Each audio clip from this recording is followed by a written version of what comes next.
ధనస్సు వారికి కనుక చూసుకున్నట్లయితే మీకు మీ యొక్క రాశి నుంచి రెండవ స్థానంలో ఉండేటువంటి అధిక గ్రహాలు మూడులోకి మారుతున్నాయి. పంచగ్రహ కూటమి రెండులో ఏర్పడింది జనవరి మాసంలో, ఫిబ్రవరి మాసంలో మూడులో ఏర్పడుతుంది.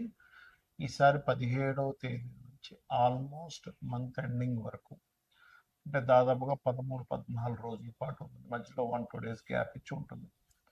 అలాగే అర్ధాష్టమ శని నడుస్తూ మీకు భాగ్యకేతువు సప్తమంలో గురువు నడుస్తున్నాడు. ఈ యొక్క గ్రహస్థితిని అనుసరించి మీకు ఎలా ఉండబోతుంది, ఏ దేవత ఆరాధన చేసుకోవాలి, ఏ విషయాల పట్ల మీరు జాగ్రత్త వహించాలి అనేటువంటి అంశాలు చెప్తుంది. నేనైనప్పటికీ చెప్పిస్తుంది సాక్షాత్ లలిత అమ్మవారిగా భావిస్తూ, ప్రధానంగా ఇక్కడ ఈ గురువు లగ్నాధిపతి సప్తమ స్థానంలో ఉన్నందుకు ప్రదేశంలో అంటే ఉన్న ప్రదేశం నుంచి మారడానికి, వివాహ సంబంధించినటువంటి విషయంలో కొంతవరకు అనుకూలతను ఇస్తూ, రెండులో ఉండేటువంటి అధిక గ్రహాలు 17వ తేదీ వరకు మీకు ఫైనాన్షియల్ మ్యాటర్స్ విషయంలో చక్కటి అనుకూల వాతావరణాన్ని ఇస్తుంది.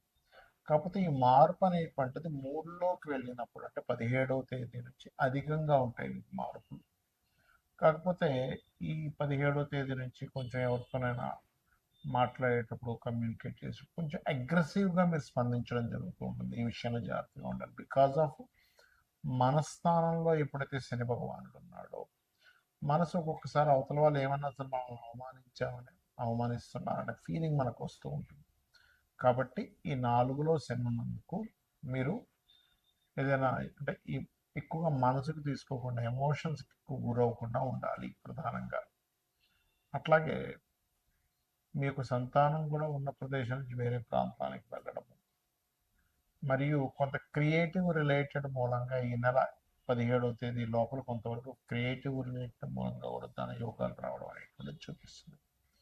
కాకపోతే భాగ్యస్థానంలో కేతు ఉన్నందుకు కొంచెం తండ్రి తరపు వారు, లేకపోతే బ్యాంకింగ్ సెక్టార్స్ విషయంలో కొంత స్ట్రెస్ అది ఉన్నప్పటికీ, వారి నుంచి కానీ బ్యాంకింగ్ నుంచి కానీ పుణ్యక్షేత్ర దర్శనాలు చేసుకోవడం వల్ల అది చాలా మటుకు క్లియర్ అవుతుంది. ఇక ఉద్యోగ సంబంధించిన విషయాల్లో 17వ తేదీ తర్వాత నుంచి కొన్ని మార్పులు చేర్పులు చూపిస్తున్నాయి. మరియు వివాహ సంబంధాలు అయితే కుదురుతాయి, అందులో ఎటువంటి సందేహం లేదు. మీరు నిత్యము చేయవలసింది మాత్రం లక్ష్మీ నరసింహస్వామి యొక్క ఆరాధన చేయండి, అన్ని విధాలా బాగుంటుంది.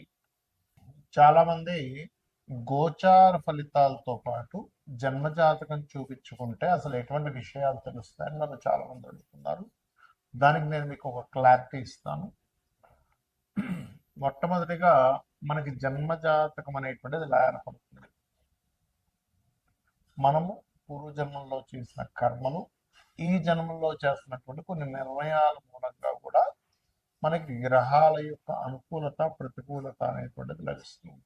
గుర్తుపెట్టుకోండి. అయితే 90% ఆఫ్ పూర్వజన్మల్లో, ఒక 10-15% మనకి ఈ జన్మలో చేసేటువంటి ధర్మబద్ధంగా ఉండడం ఇట్లా జరుగుతుంది. అయితే ఇక్కడ ఏ గ్రహం బలంగా ఉంది, ఏ గ్రహం బలహీనంగా ఉంది, ఏ భావం బలంగా ఉంది, ఏ భావం బలహీనంగా ఉంది, ఏ భావం ఏ విషయాన్ని చెప్తుందని చెప్పేదే జ్యోతిషాస్త్రం.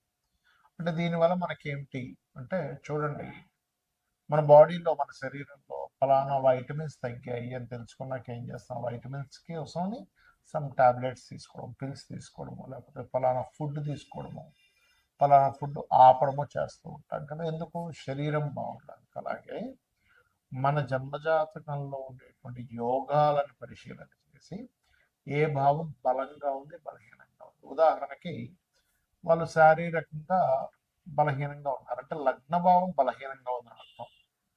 అప్పుడేంటి, ఆ లగ్నభావాన్ని స్ట్రాంగ్ చేయడానికి లగ్నాధిపతి ఎక్కడున్నాడని తెలుసుకొని దానికి సంబంధించిన దానాలు ఇవ్వడము, దానికి సంబంధించిన ఫుడ్ తీసుకోవడము చేస్తూ ఉంటాం. అలాగే ధనం ఎంత మనం ప్రయత్నం చేస్తున్నా, ఇవాళ రేపు సొసైటీలో ఇబ్బంది పడుతుంది ఏదైనా ఉంటే ధనం కోసమే ముఖ్యంగా. దాని తర్వాత రోగ శత్రువుల కోసం ఇబ్బంది పడుతూ ఉంటారు. అయితే ఇక్కడ ఈ ధనాధిపతి ఎక్కడ ఉన్నాడు అనేది ముఖ్యంగా తెలుసుకోగలగాలి. ధనాధిపతి కనుక బాగున్నట్లయితే చాలా మంది చూడండి పెద్దగా ఏం చదువుకోలేదండి, కానీ ఏంటో ఆటోమేటిక్గా డబ్బులు వచ్చేస్తున్నాయి ఆయనకి, ఆ వ్యాపారం పెట్టాడు ఈ వ్యాపారం పెట్టాడు అనుకుంటారు. అంటే చదువుతో సంబంధం లేకుండా ధనం వస్తూ ఉంటుంది కొంతమంది. మరి కొంతమందికి అసలు ఆయన పెద్ద పని చేసే అవసరం ఉండదు. ముత్తాతలు ముత్తాతలు ఆ, రకరకాల ప్రాపర్టీస్ కొని ఉంటారు, వాటి రెంట్స్ వస్తూ ఉంటాయి. ఏమిట్రా ఇది అనిపిస్తుంది. అదంతా పూర్వజన్మ కర్మ. అయితే ప్రతి మనిషి కూడా వాళ్ళ రెండవ అధిపతి ఎలా ఉన్నాడో చూసుకోవాలి. రెండవ స్థానాధిపతి కనుక బలహీనంగా ఉంటే వాళ్ళు ఎన్ని ప్రయత్నాలు చేస్తున్నా ధన విషయంలో పాపం వెనకబడుతూనే ఉంటారు. ఆ ఒక్క చిన్న లిటిగేషన్, అంటే చిన్న ఎగ్జాంపుల్ చెప్తా చూడండి. ఒక వ్యక్తికి ఇక్కడ క్లాట్ ఏర్పడింది అనుకుందాం. ఈ చెయ్యి కాలు తిమ్మిరిగా అయి పెరాలసిస్ వచ్చింది, సంథింగ్ ఆగిపోయింది. మీరు దీనికి మీరు ఎంత చేస్తున్నా సరే మీకు సెట్ కాదు అంత ఈజీగా. క్లాట్ ఎక్కడ ఏర్పడిందో అది కరగాలి. అది కరిగితే రక్త ప్రసరణ అయితే, దాని వేవ్స్ కనెక్ట్ అయితే బాడీ మన బుర్రలో ఉన్నటువంటి మెదడులో ఉన్నటువంటివి ఏవైతే ఉన్నాయో అవి కనెక్ట్ అయితే అవి ఖచ్చితంగా ఆటోమేటిక్గా వాళ్ళకి సెట్ అయిపోతుంది. అట్లాగే మనం పూర్వజన్మల్లో ఎక్కడ ఏ కర్మ మూలంగా అక్కడ ఆగింది, దానికి సంబంధించినటువంటి విషయంలో మనం ఎట్లా తెలుసుకోవాలి అనేటువంటి విషయం చెప్తుంది జ్యోతిషాస్త్రం. కాబట్టి మీ ధనాధిపతి ఎవరు, ఆ రూపంలో మీరు కనుక చిన్నప్పుడు చదువుకోవడము, దానికి సంబంధించిన వర్క్స్ నేర్చుకోవడం ద్వారా బాగుంటుంది. అదేవిధంగా మనం చేసే ప్రయత్నాలు అనుకోండి, మనం ఏ దిశలో ఉండాలి, అలాగే సంతాన అభివృద్ధి, అసలు సంతానం ఎప్పుడు పొందితే మంచిది, సంతాన అభివృద్ధి అవ్వాలంటే ఏం చేయాలి, మనకి ఇవాళ రేపు అందరూ ఇబ్బంది పడుతుంది దేని గురించి అంటే రుణాలు ఉన్నాయని, రోగాలు ఉన్నాయని, శత్రుత్వాలు ఉన్నాయి. ఇవి అసలు ఎందుకు ఏర్పడుతున్నాయి, మనం ఏ కర్మ వల్ల వీళ్ళందరూ ఏర్పడ్డారు మన చుట్టూ.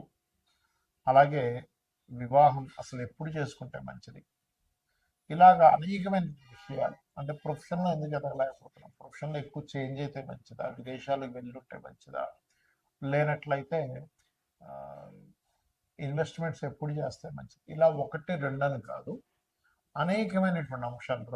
రత్నం గురించి కానివ్వండి, మనం తెలియక ఏం చేస్తాం అంటే ఏదో రత్నం పెట్టేసుకుంటాం. అలా కాకుండా స్పెసిఫిక్గా మీకు ఫలానా రత్నం వల్ల కొంత సపోర్ట్ లభిస్తుంది. ఒక విషయం చెప్తాను, రత్నం పెట్టేసుకోగానే వెంటనే కోటీశ్వరుడు అయిపోతారు అనేది పూర్తిగా అబద్ధం. కొంత మీకు సపోర్టివ్గా ఉంటుంది. ఎలా అంటే ఒక మనిషి చూడండి డిప్రెషన్లో ఉన్నప్పుడు ఒక ఫ్రెండ్ వచ్చే ఎందుకు ఏమవుతుంది ఇంకా అని ఒక చిన్న ఒక మాట మనకు తెలియని ఒక గుండె ధైర్యాన్ని ఎలా ఇస్తుందో, సేమ్ యాజ్ ఇట్ ఈజ్ మీరు ఏదైతే రత్నాన్ని ధరిస్తారో ఆ రత్నము కూడా మీరు ఏదైతే స్పెసిఫిక్గా ఫలానా గ్రహం బాగుంది అన్నప్పుడే ధరించాలి. అదర్వైజ్ మీరు రత్నం అవాయిడ్ చేసేసి చక్కగా రుద్రాక్షం లేకపోతే మీ ఇష్టదైవం యొక్క రూపైనా ధరించవచ్చు. అలా అసలు మీరు రెగ్యులర్గా చేసేటువంటి పూజలో ఏ దేవతని ప్రత్యేకంగా మీరు కనుక పూజించినట్లయితే మీ పూర్వజన్మ కర్మలు తగ్గుతాయి అనేటువంటిది. సరే జాతకం లేదు, అప్పుడు ఏం చేయాలి, ఫైనాన్షియల్ గ్రోత్ కావాలి అనుకుంటున్నారు, ఓం సంపత్కరి సమారూఢ సింధుర వ్రజ సేవితాయ నమః, లేదా ఓం ధర్మాధ్యక్ష ధనాధ్యక్ష ధనధాన్య వివర్ధనే నమః చేసుకోండి. అలాగే అది అప్పులు ఉన్నాయి, ఓం అపర్ణాయ నమః చేసుకోండి. లేదండి నాకు ఉద్యోగ సంబంధించిన విషయంలో ఇబ్బంది ఉంది, ఓం మాణిక్య మకుటాకార జానుద్వయ విరాజితాయ నమః.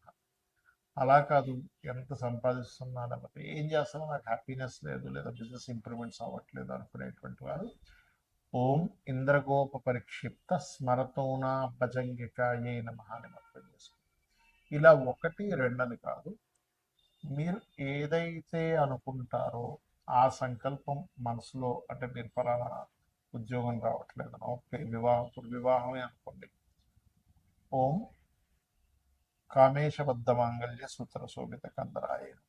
అంటే ఇక్కడ ఏంటంటే చాలా మంది చేస్తున్న మిస్టేక్ ఏంటంటే ఆ సమయం వచ్చిందో లేదో జన్మజాతకంలో చూసుకోకుండా అది రావట్లేదు అది అవ్వట్లేదు అని బాధపడుతూ ఉన్నారు. అంటే ఎలా అంటే ఉదాహరణకి ఒక విత్తనం వేసి ఒక భూమిలో ఒక విత్తనం వేసాం, చెట్టు వస్తుంది, మొక్క మొలుస్తుంది వస్తుంది. మొలుస్తున్నప్పటి నుంచే మనం చూస్తూ ఏమిటి కదా ఇంకా పళ్ళు రావట్లేదు పుష్పాలు రావట్లేదు అంటే అట్లా. అదొక ఏజ్ వచ్చిన తర్వాత ఇన్ని సంవత్సరాలకి అది పుష్పాలు ఇస్తుంది లేకపోతే ఫలాలను ఇస్తుంది అనే ఒక నాలెడ్జ్ ఉందనుకోండి, అప్పుడు హ్యాపీగా ఆ ఇన్ని సంవత్సరాల తర్వాత వస్తుంది అని ఒక ఫిక్స్ అయి ఉంటుంది. కాబట్టి ప్రతి జాతకానికి కూడా ఎప్పుడు వివాహం అవ్వాలి, ఎప్పుడు చేసుకుంటే మంచిది, ఎప్పుడు ఇన్వెస్ట్మెంట్స్ చేయాలి, ఏ రంగాల్లోకి వెళ్తే మంచిది, ఎందుకు ధన సంబంధించిన ఇబ్బందులు వస్తున్నాయని ఒక క్లారిటీగా ఒక జ్యోతిలాగా వెలుగుని చూపించేది, ఒక దారిని చూపించేది జ్యోతిషాస్త్రం. కాబట్టి మీరు తెలుసుకొని అమ్మవారి అనుగ్రహంతో మీరు చక్కటి ఆయురారోగ్యాన్ని పొందుతారని మనస్ఫూర్తి కోరుకుంటూ శ్రీమాత్రే నమః.